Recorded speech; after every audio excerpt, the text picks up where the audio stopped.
Ladies and gentlemen, thank you guys for tuning in to another Key Encounters with another special person by the name of Mr. Daniel Rodriguez. Mr. Daniel, how are you doing? I'm doing pretty well, man. Doing pretty well. How you doing, Keith? I'm doing fantastic. We're going to dive right into it. First off, I like to know what is it that you are known for in your own community? I'm a case manager at a law firm as of right No, no, now. no, no, I'm no, no, not, no, also no, no, no, no, no, no, no. We don't, oh, not personal. Not yet, not yet. No, like with your friends, the things you do that like you're known for. Like I know you do voiceover work. I know you work on project. What are you known for? I guess within my friend group, I'm known more for doing a lot of creative stuff, Okay, voicing stuff, podcast for a little bit, for a short time, writing a book, things of that nature. okay, Uh, my friends and I tend to be a little bit more creative around each other, anyways, and we always have some sort of fun antics where we kind of just hype each other up and feed off each okay. other. So you do a lot of creative stuff in your friends groups and the groups that you work with. What type of projects are you working on right now? Like one or two? Like give me a rundown. Well, the biggest project that we're working on right now is The Adventures of Rocket Girl, the 3D animated workplace sci-fi comedy that we're hoping to get streamed on Netflix or Hulu, whatever, whoever picks us up. Right. And a side project that I'm also working on is my book called Love Thy Exorcist. Okay. Let's start with the first part that you're working on, The Adventures of Rocket Girl, correct? Yes, sir. What is the premise of this project and what is it that you do with this project? The main premise of this project, Adventures of Rocket Girl is part of the debris retrieval crew. The world has now been surrounded by a bunch of trash and garbage that from all the satellites being broken to like everything has been moved up to space essentially, and we now have an orbit of trash surrounding Earth. And it's Rocket Girl and the debris retrieval crew that turn around and save the world from all that debris hitting Earth, potentially causing global destruction. Okay. On the podcast, on the actual project, though, I am a voice. I voice the character Blorch, who is also part of the debris retrieval crew, and I'm also a producer and a co-producer and writer on the show. Oh, nice. Um, where do you see this project in 10 years? I see it being big. I know we have a lot of good and really big ideas. We are also trying to make it into a comic book series and in the future, hopefully, a video game. That way people can have fun with it. We have a lot of stuff coming this way that we've been working on, and I don't want to spoil too much to give away some of the good stuff, but I think a lot of people are going to enjoy it. In fact, I'm sporting the shirt right now that we're going to be selling pretty Let me see it. I don't think that you are. Show me. soon. Yep, Let me see it. there it is. Oh, snap. Look at There it is. that. That looks good. I like that. Right, right. That's pretty cool. Let me ask you this. What drew you to this project and why did you want to be a part of it? For many years since I was a kid, I was always interested in the idea of voicing. Like I remember as a kid, I used to do the voices like Rex and stuff like that. And kind of tuned my voice, did accents, and I always felt like I was drawn to being a voice actor or acting of some sort. But last year at the amazing Comic Con that was out here, I ended up going, did my walkthrough, and I saw this booth who one of the girls that were modeling there cosplaying was telling me about the project, and it intrigued me. And I kind of jokingly stated like, well, if you guys need a voice actor, I can do different voices. And the next day, I got introduced to the creator of the show, and the rest is history. I've been a part of it for the past year now, and I've enjoyed every moment of it. Nice. I want to backtrack a little bit on the thing you said since you were little, you've always wanted to do voice acting. What was the inspiration or that spark that was like, this is what I want to do at such a young age? I think it was when I would do the voices and I would do the accents and the laughs I would get and entertain my family and friends. Just hearing that positive feedback And I'm like, I feel like other people should hear it. I want the world to hear me. Okay. Now, earlier you stated that you are writing a book. Yes, there I am. Okay, the name of the book And it's and called what's it about? So the book is called Love Thy Exorcist. It's supposed to be a three-part series. I already have that in mind. What it's about is about a guy named Azrael. He is the leader of a group called the Elion Squad. They are part of this church that kind of separated themselves from the Vatican many years ago. As the world started getting more and more demons and devils and fallen angels coming out from what we call hellfire from into our world, it they got tired of the long process it took for the Vatican to approve exorcism. And so now Azrael and this church that he's part of called the Church of Judas and Jehovah dispatch demons and devils and fallen angels in a more, I guess you could say, combative way rather than just the normal exorcisms that you would see on TV or hear about. Azrael, though, is special because he has the ability. When he was training, they would send him to hell. And the way they would do it is they would kill him every day so he could go to hell, and they would bring him back to life after a certain amount of time. Right. After that amount of time, about 4 years of him doing it, he ended up getting the ability to travel between our world and hell. And on this training, he's learning all about the demons. And so the way it goes is you have your demons that are low level, then you have your devils, and then you have the fallen angels top tier, and of course you have them down. So Okay. the idea is I kind of inspired it to myself, and with my friends that have heard me read some of uh, the paragraph that I've written so far, I love how they've already are able to pertain it to themselves. And that's what I kind of want from this book. I want people that when they read it, they can identify with my character. Okay. All right. Let's talk about identifying. All right, we're going to play a little game. All right, are you ready? Let's do it.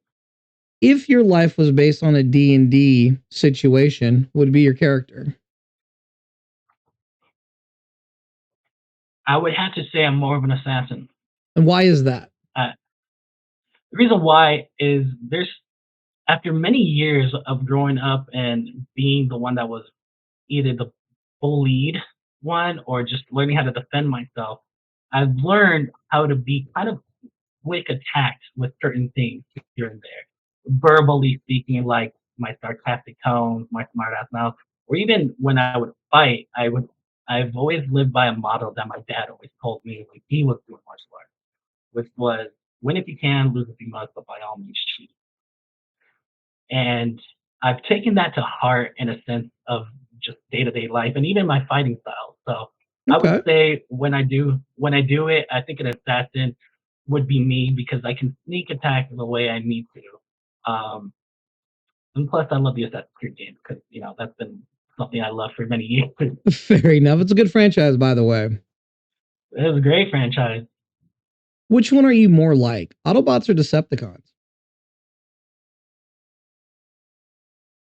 It's ooh, that's a tricky question for me because I like to believe that I like to do good for people, but at the same time, I have this darkness in me. So Okay. uh, I don't know. I would say still more leaning towards more Autobots in a sense. And plus, they got some cooler guys. All right, fair enough. Who has better comic book characters, Marvel or DC? Ooh, okay. So if we're basing this off of strictly comic books, Nah, just in general. Who's better. got better characters? Just in general, Marvel or DC, and I gotta know why. So my I'm gonna have to go with DC. Okay. I'm gonna get a lot of hate. I'm gonna get a lot of hate for Oh, this, that's it's but coming. because I'm already giving it to you. yeah, I'm already giving it to but you. here's the thing. My favorite character out of both franchises, no matter what and no matter where, my favorite character of all time is the Joker. The Okay, so we're going to go with his villains. We're going to go character, with a villain, huh? Now, what is yes, it about the Joker that draws you to this particular character? because he's the most sanest one of them all. I'm The sorry. idea of Did you say sanest? sane, he is the most sanest one of them Okay, all. If you elaborate, really think please. about it. So if we go back to the Killing Joke, the idea of what the Joker was, and this is one of the many stories that they like to, incorporate for the Joker's backstory, because no one knows the true Joker backstory. But I love how with this particular one, they go, it started off with just one really bad day. And the idea of what the Joker had to go through, where he was just a comedian just trying to make it through and become some big shot comedian and doing these little sidebar type of deals. Ended up getting involved with the bad ruffian gang, and then ends up accidentally you know ends up going down this whole path of just terrible things left and right. And it just shows that yeah, anyone can go down that path of just having one really bad day. The choices that we make, though, is what matters. And I think with Joker, the reason why I'm saying he's the sanest one of them all, because of the way that he portrays everything. Like some of the things where the idea of chaos, like everyone has this belief that chaos is a bad thing, but in reality, sometimes throwing a little bit of chaos into order is enough to re-establish a new fund order. Okay, fair enough. All right, now I want to go back to your writing. Who inspires Okay. you, or who inspires you to this day for writing, and who inspired you to start writing? I would say I have a couple people that inspire me to keep writing, and then I have a couple people that did inspire me to start the writing path. I'm gonna start off with the ones that started me into writing, and then lead into there. Okay. So when I was in about my sophomore year of high school, I remember I had a teacher my English teacher, who had us learn and read and kind of start writing our own poems. And I actually got really, really good at writing poetry. Mostly because of the fact that at the time I listened to a lot of music, a lot of rap music. I mean, I still do now, but essentially poetry is in rap are pretty much one and the same. Is that rap is just a lyrical version of poetry. Okay. To it, yeah. At least that's what I like to think. And it was a way for me to project what I was going through, uh, a lot of mental illness I was going through, a lot of depression at that time. I was an angsty teen, and I have gone through a lot of my life, and some of my family might not think otherwise, but I know there's a couple people that back me on this. And so this English teacher inspired me to keep writing my poetry and help really get out what's always been eating at me, and I never really knew why. And until I started writing poetry. And about the next year, when I ended up moving from that school to a different school, I moved out here. My American literature teacher helped me further my writing, and he saw so much potential in me. So when we had to do a testing for writing, I barely skimmed by with like the minimum amount that I needed to pass. And he was so disappointed in my score because he told me, I know you could have done better. Right. You have the potential. And so he inspired me to keep on writing little things here and there, poetry still, maybe a little bit of stories here and there.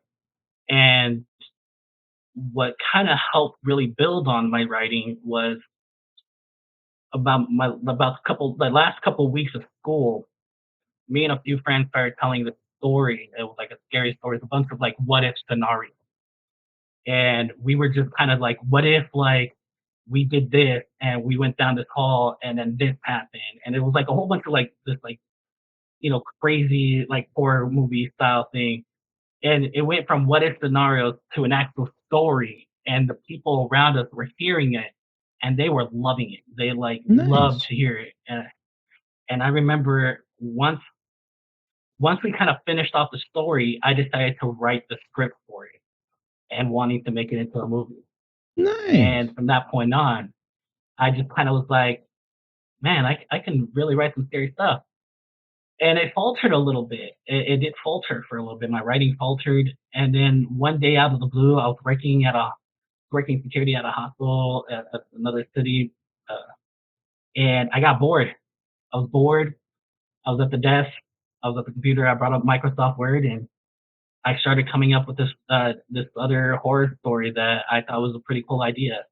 And people, my coworkers would come by and they'd read what I was writing, and they're like, "Dude, that's actually pretty chilling. That's pretty cool. What is that? What is that? You writing that?" Like, and I'm like, "Yeah, this is just something I thought of. Like, I just got bored, and then I still have it. I just gotta find which drive I put it under." But Right. it's an interesting story, and so I just kind of every so often would just get bored, and the Love Thy Exorcist just became something that out of boredom and also things that I was kind of going through at the time. I turned what I was going through, all my struggles and stuff into a personification of these demons and devils and fallen angels, and the steps I had to take and things that I had to fight to get to where I'm at. And I have a buddy now, the person that helps me make sure that I stay on top of my writing. First off, my first people would be my three best friends. My three best friends that I've known senior year of high school and my freshman year of college. These guys have been around for years now. We're looking at a little over 10 years, some over a decade. So they always make sure that I'm on top of everything. But another guy, his name is John Wayne Communal. He also is a writer, and he has a great book series that I was first introduced to last year as well at the Fanboy Expo that we had out here. And I got to talking to him, and I saw and I read his, some of his books, like the summary and stuff. And he is really good writing, and he inspired me. He was like, I know how difficult it is when writing. He goes, but the thing is, you got to turn around and you just got to write a sentence every day. Write Right. a sentence, write something into it, so that way you can go ahead and move forward. And then who knows? Sometimes that one sentence turns into a paragraph, or that one sentence turns into a page or a chapter. Because sometimes that just writing that one sentence gets the creative juices going, and next you know your page is flooded with words. When your creative juices are flowing, are they juicy? Extremely juicy, like Okay. Like finger licking like juicy? like a juicy Lucy. Oh. Like if you haven't I had a know a juicy Juicy Lucy, Lucy. Oh, I like. yeah. Oh, you nasty. Ooh. All right. Let me ask you. It's going to be a question with two parts, and all I want you to do is go into it with a little detail and a little gusto. So here's the question: in your most darkest moment in your existence, what horror movie would best describe it? And once we're done with that, in your most happiest moment of existence, any point of time, what would be the movie that would best describe that moment? All right. Yeah, I Good told you I was gonna question. come. I told you I was gonna come with them today. This dude did. Like, man, that one's ooh.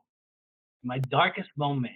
Which horror movie would Yeah, best what's describe it? that horror movie that could just explain it and like, a little bit of not where that darkest moment was, but like why the movie is significant to that situation. And same thing for your happiest moment. Hmm. Like, give me a second here. I'll take Let me look, really we think. got a whole hour. Take your time, Yeah. baby. Oh man, this is a good question, and I like it. I like the question a lot. I like it a lot. Hey, you got an hour. Uh, Take your time.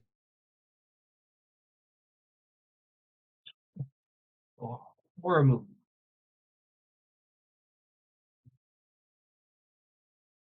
Uh, I would say a horror movie that kind of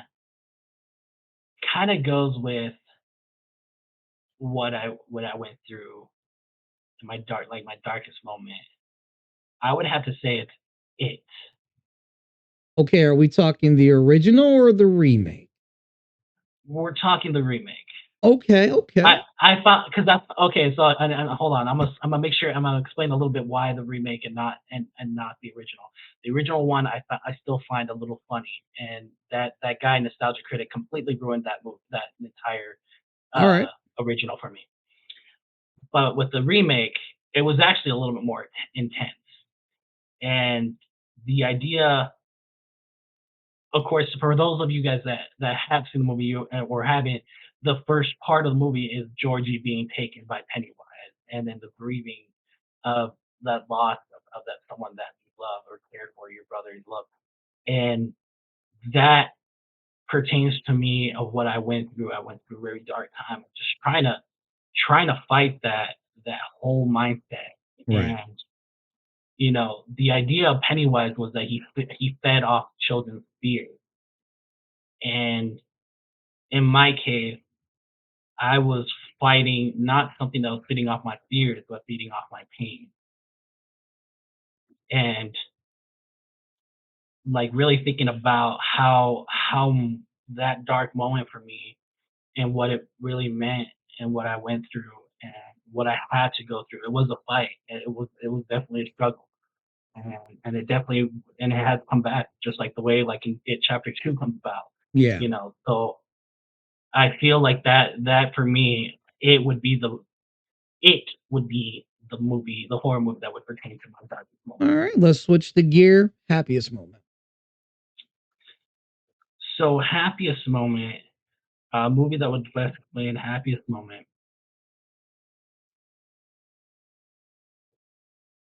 Hmm.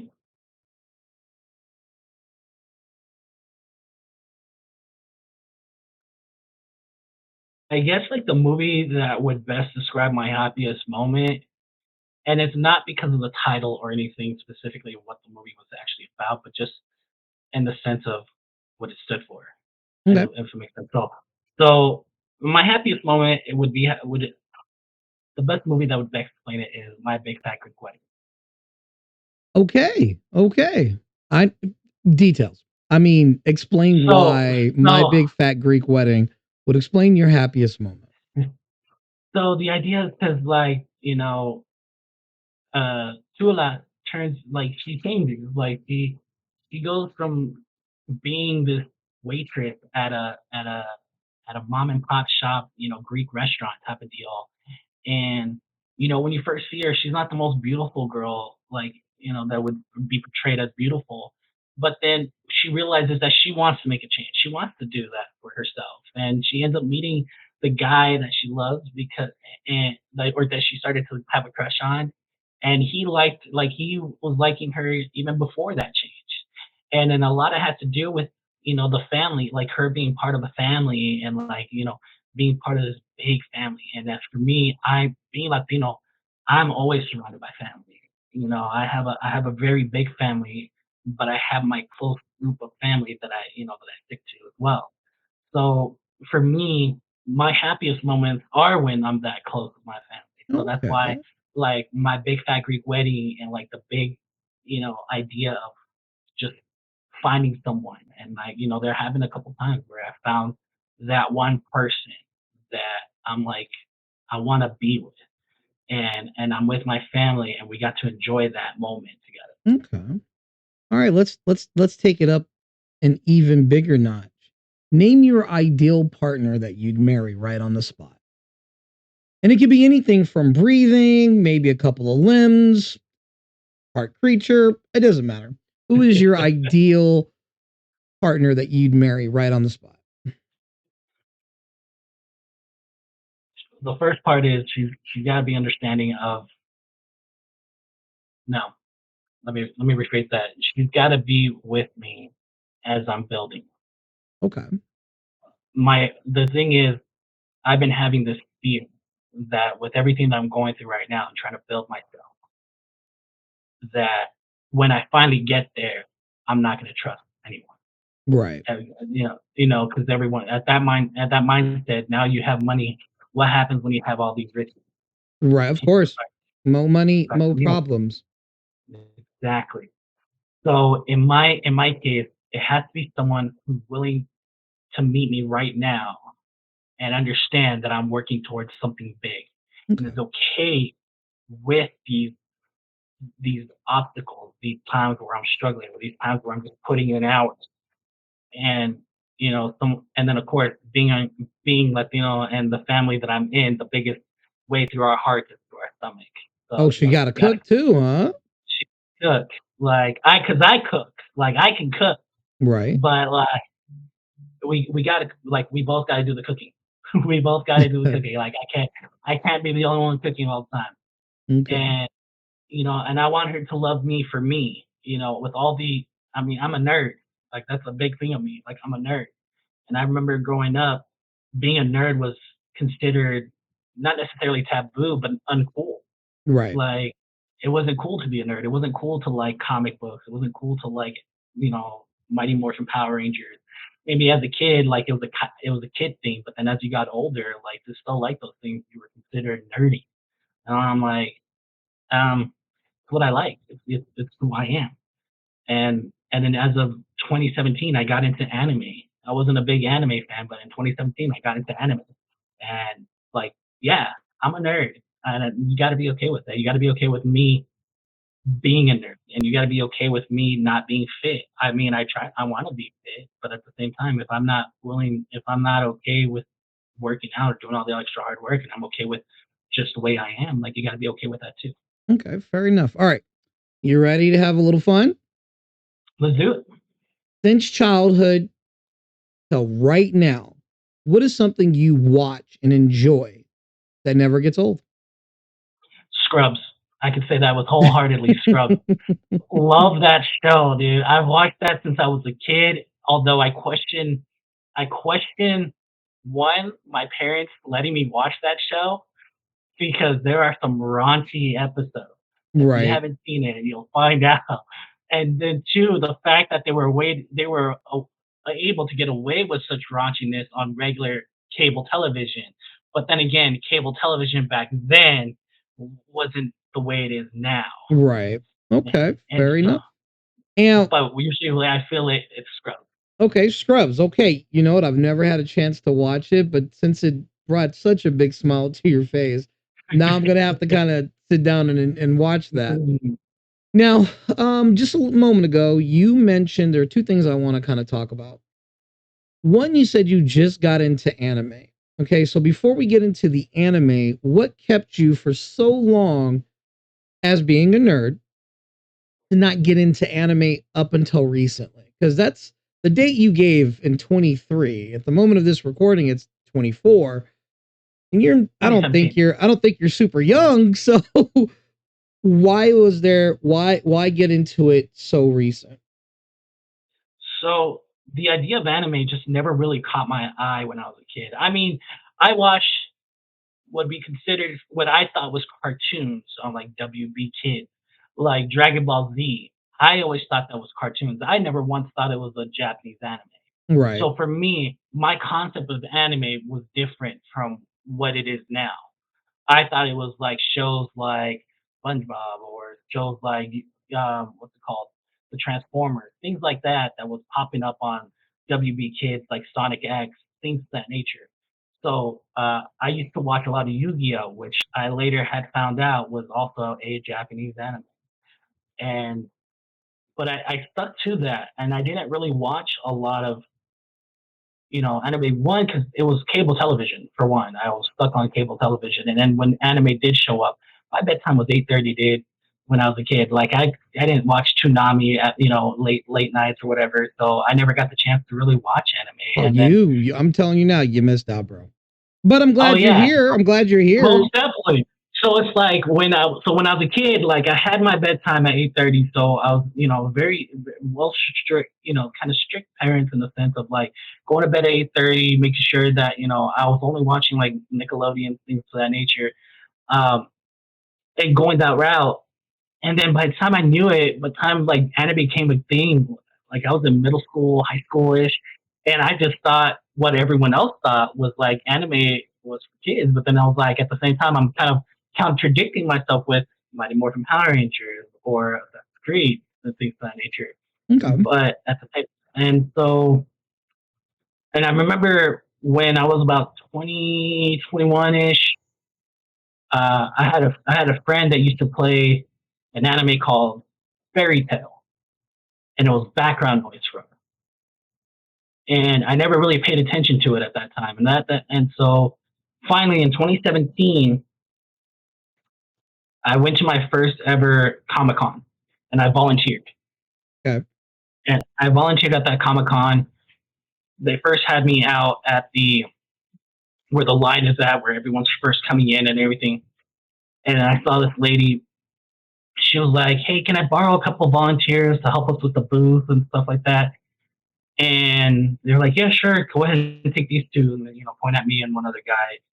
And we go over to the booth, and I'm talking to the lady, and we're having a pleasant conversation. I don't know who she is. I don't know, or anything.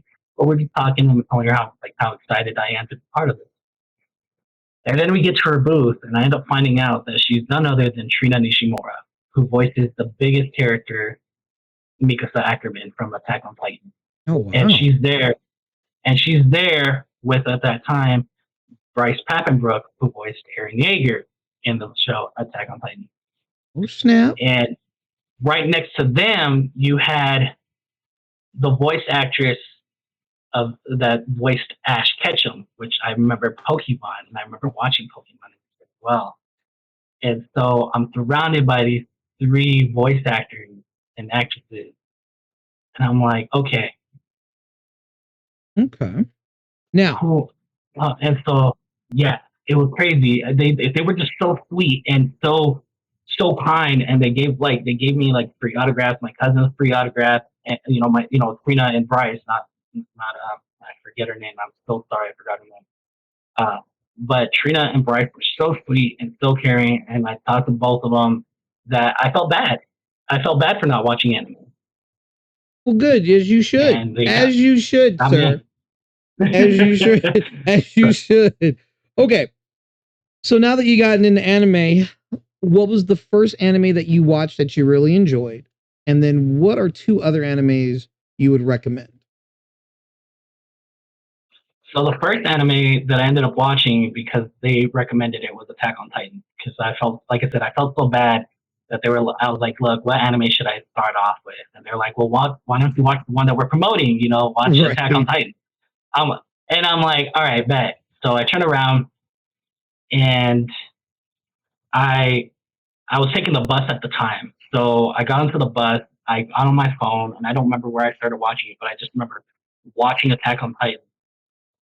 By the next day of Comic Con, I was already like halfway through season two. Oh man, you binged it, baby. Yeah, I binged it so much that when I got there the next day, I wasn't volunteering the next day. I was walking around, and I remember stopping by their booth, and I was telling them, I was like, so I watched it. They're like, yeah, what episode are you on? Like, are you on like 6 or 7? I'm like on episode 4 of season 2, and they're like, oh, you binged it. And I was like, yeah. So Nice. that was great, and that's always going to have a good spot in my heart for me. And then I fell in love with Bryce's voice. Bryce has a very distinct voice, and so I can pick them out out of a lineup when it comes to voices on any anime. And Nice. the next one I ended up watching. So my first three animes are the ones that I liked the most, which were Attack on Titan, and the next one was Blue Exorcist, and Yeah, that's another that good one's one. that one's a good one. And it's funny, Blue Exorcist and two other things, Constantine and another anime actually helped inspired my book. So Blue Exorcist is definitely one of those ones where I got to give credit where credit is due. That because that was one of the ones that helped inspire my book. And then the second show that I also love, which also Bryce is in, is Sword Art Online.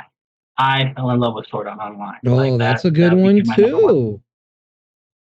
So, and I've seen the entire series, even Allocation of War of Underground or Underworld. Yeah. Okay. Now let me ask you this. I see you're a very strong looking young gentleman. What are three things that you are definitely terrified in general? Like what scared you? You're like, nope, not going in there. It could be anything. Um, hate roaches. You hate roaches. Roaches Now, with a any passion. particular flavor, or is it just all cockroaches? All cockroaches, dude. They scare terrify me, and especially if they fly. I'm out. I'm out, bro. I'm fucking out. All right, we got cockroaches. What Uh, else we got? spiders are another thing, dude. 8 legs is too much. Eight So, fucking legs is too much. you're a hater. All right, so we got cockroaches, spiders. What else are you afraid of? um, it's funny. I don't mind looking at them from afar, but I'm terrified of like being near them, and it's snakes. Snakes, huh? Okay. Now, Like I love like seeing them. Like I could look at a picture and be like, oh, that's a cool ass snake, or look from afar. But the moment you bring me a snake, I'm flipping the fuck out. Like, sorry, pardon my French, but that's gonna be like I'm flipping out at that point.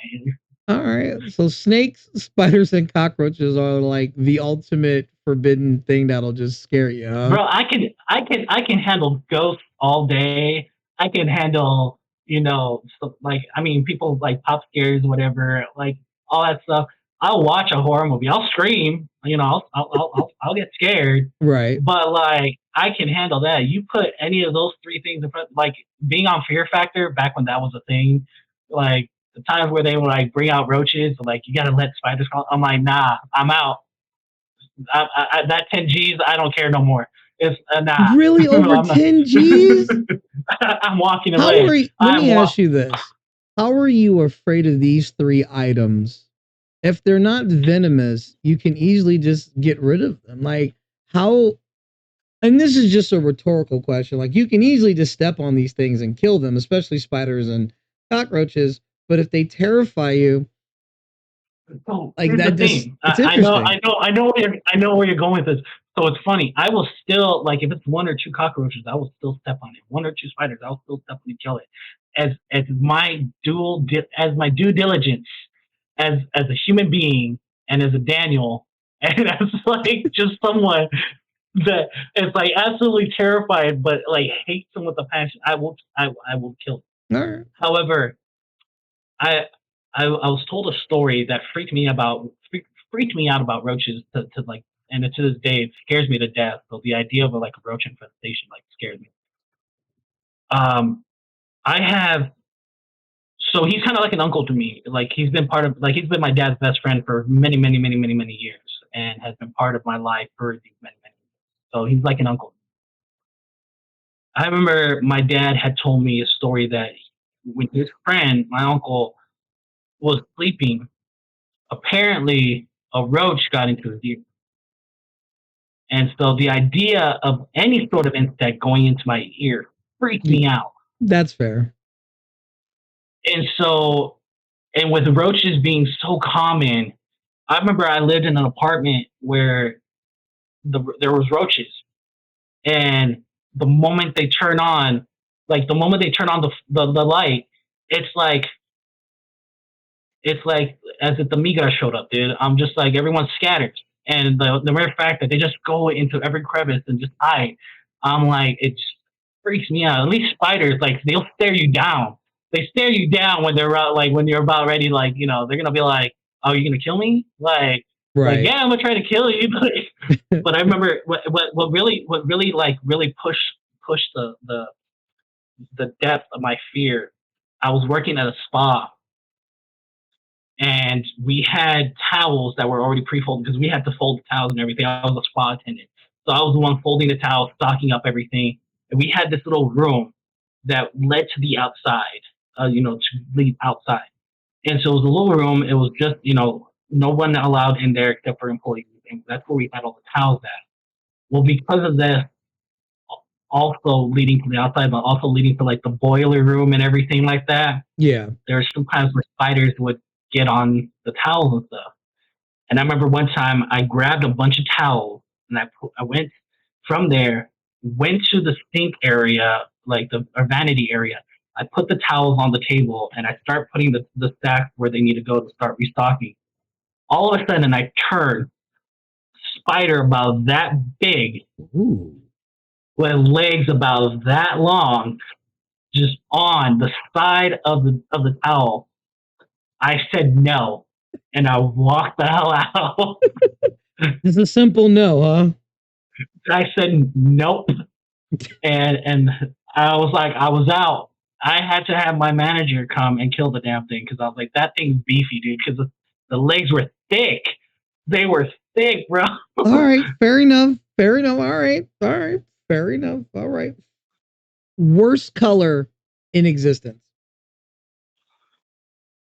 Oh man, you know what? I might have to agree with my mom on this color as well. The color yellow. Okay.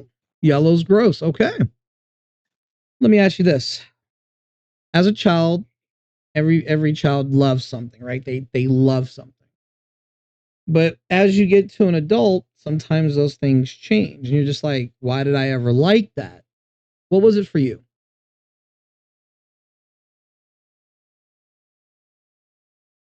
And this could be anything from something you maybe played with or eaten or You know wore, what? something like that. It was actually a show I used to watch. It was a couple shows. It was about three shows that I used to watch as a kid, as a very small child growing up. The first one, Barney the dinosaur. Right. Okay. I see you. The second one, Teletubbies. Okay. And the third one, and I'm gonna get a lot of hate for this, but I don't care. I'm gonna stick to my ground on this one. Dora the Explorer. Okay. So that's what we watched as a kid. Yes. And as an adult, you go, why did I watch that? Essentially, I mean, I could see the benefits for Barney. Like, all right, so I'm gonna break this down skill by skill. Okay, break it down for me. I could see the benefits of Barney in the sense of like, okay, teaching us about being kind to others, sharing, be kind to one another, things of that nature. Something that would be considered basic knowledge, but most people nowadays do not have. Right. And so, but at the same time, the damn dinosaur's voice. You didn't. You just didn't understand the I love you part and the way that he talked. Oh my god! Like I was just like, oh my god, you sound so annoying, Barney. I was like, I'm so done. And then the second one, Teletubbies. I to this day don't know what the show's about. Okay.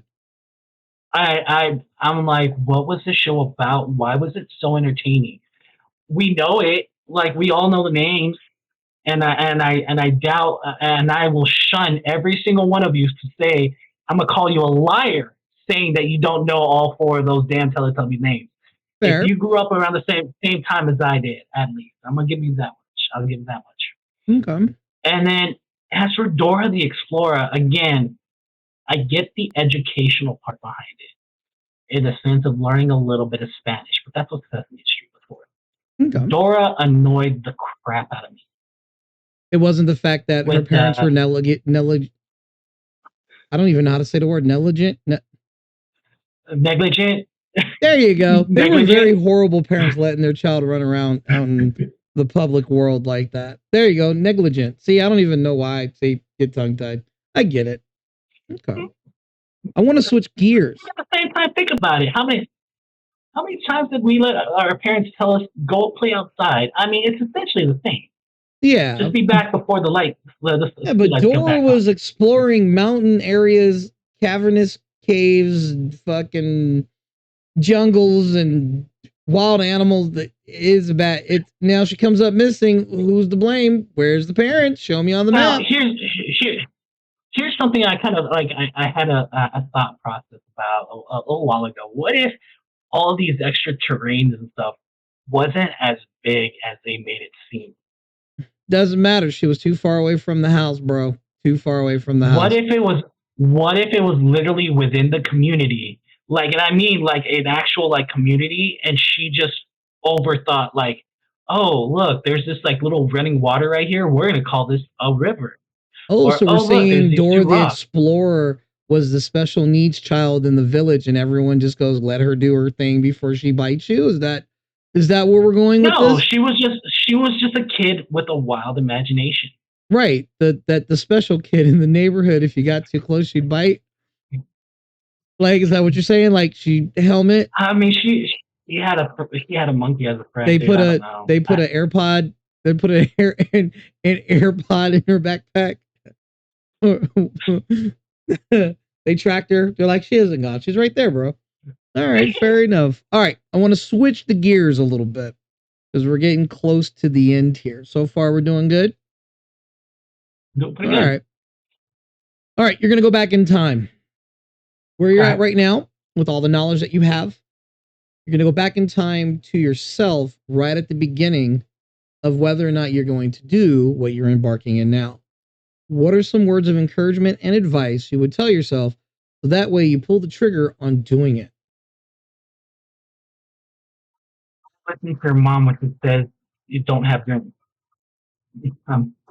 No, my mom was very strong about the idea of me becoming something good and great with things. But when I had dreams of doing something, my mom always kind of shut it down because she always expected more out of me. And she always expected more out of me.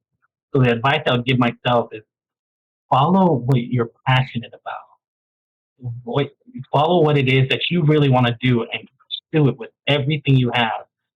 Don't change it because you're trying to impress your family or trying to show, because my family put me on such a high pedestal, and only a couple people saw that. My family put me on such a high pedestal as a kid, and sometimes even to this day. So I'd tell myself to shut it off, shut out all of that. Be good, be kind, and keep striving, keep going forward, and go what it is that you want to do, what you're passionate about, and follow that dream. You have an amazing gift of creativity. Utilize it, stand on it, because you can end up being the next big thing. Nice. Now, assuming everyone that you know is going to watch this video, okay? Assuming. Assuming. Let's go with your friends, right? Let's go with your friends, the ones you hang out with. That's not technically work. You get to blow off some steam. They got your back. I'm going to give you this moment to say whatever you want to them, and you better mean it. Take it away. Okay. So I'm gonna shout them out, Mikey, Day Day, and Ronald. I do appreciate every time you guys have always supported whatever I've done to move forward with something that I've found that I believe is going to be me and my dream. And I love how we're constantly always supporting each other no matter what to go ahead and pursue more. Without them, you know, they're a good reason why I moved back here because I did miss them. And it sucks that we don't hang out all the time, but I know that we're just a phone call away.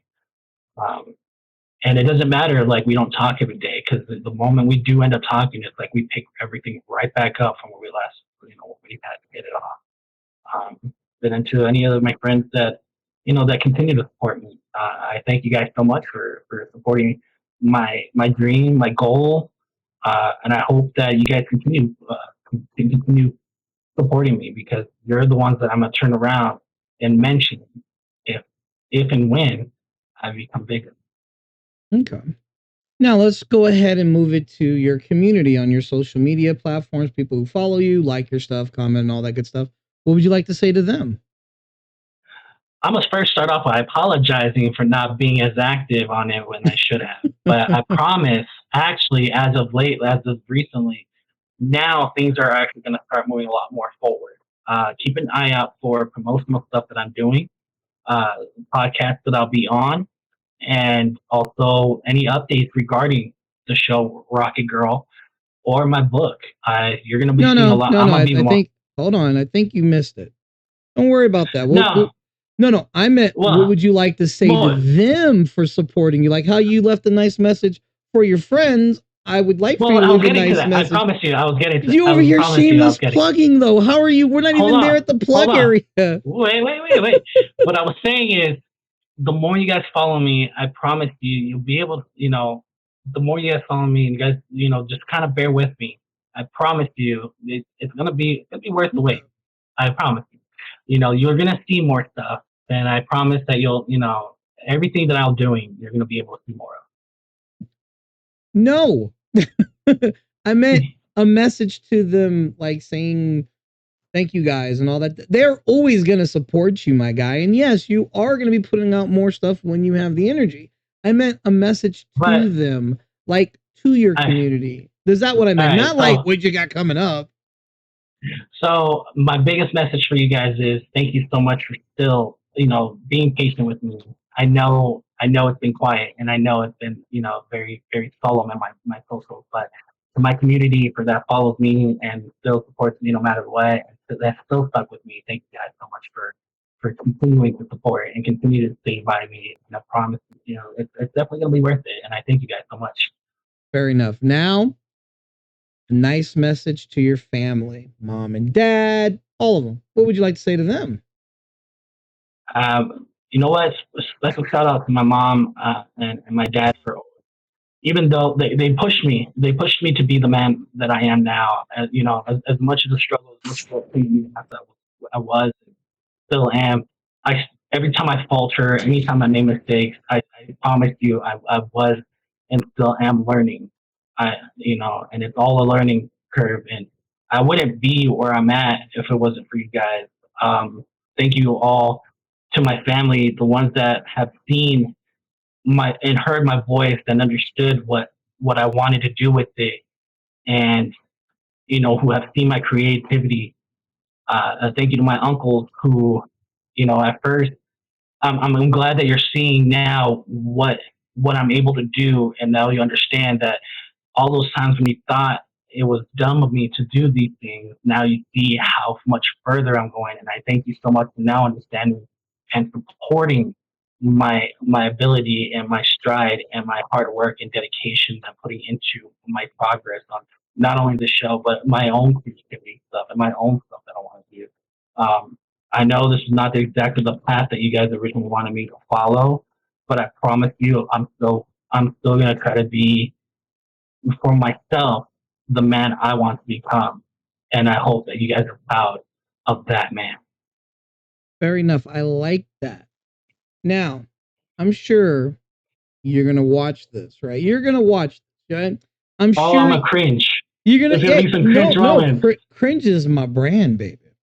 I want you to look at your camera right now and give a special message to yourself that you can always reflect on moving forward.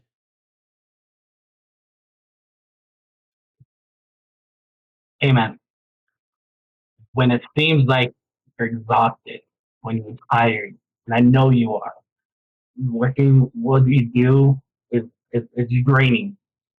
But just put in that little bit of effort. I promise you, we're gonna make it through it together. We're gonna go forward, and we're gonna be the next big thing. Keep fighting, keep working hard, you know, and focus. We'll get there. Believe in yourself. Believe in the people that believe in you, because that's the only way we're going to. Fair enough. Now I've got one special question for you that I'm dying to know. Are you ready? Let's do it. What's the worst thing about Batman? I'm just gonna give myself a stretch here. All right, so here's how we're gonna break this down. Give it to Bro, me. he's so overrated, bro. I am so sorry, but he has been consistently redone so often and so much. Every time they have to start up a new DC, it's always Batman. You know who has the ability to be, well, just the one up of Batman? I get it. He's got the knowledge, he's got the detective skills, blah blah blah. But you know what?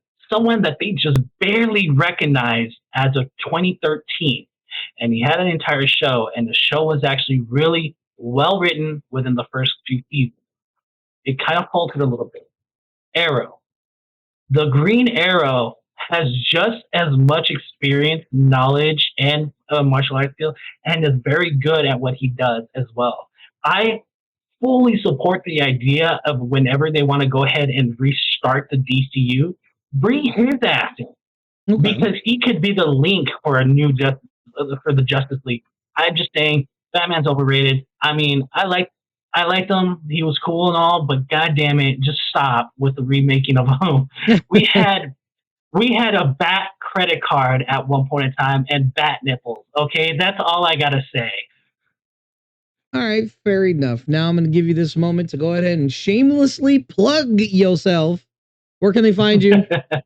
What's So you all guys can good? follow And me. also, I'll let everyone know that all the links will be below this video.